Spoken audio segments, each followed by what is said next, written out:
అది ఉన్నతి లేని వాళ్ళకి సమస్య ఏం లేదు.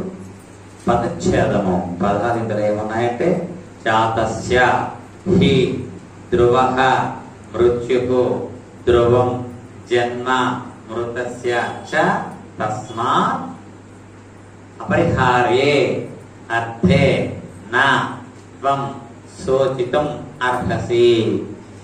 ఇవి పద విచ్ఛేదనం. ఇందులో మనకి 2-3 సందులు చేయబడ్డాయి. అపరిహారే ప్లస్ అర్థే, అపరిహార్థే సంధి చేశాడు. తర్వాత శోచితం ప్లస్ అర్హసి, శోచితం అర్హసి 2 ఇక్కడ మనకి సంధిలో ఉన్నాయి. అంటే ప్రతిపదార్థం చెప్పుకుంటే హి అంటే సంస్కృతంలో ఎందుకు, ఎందుకంటే జాతస్య అంటే పుట్టిన వాడికి మృత్యు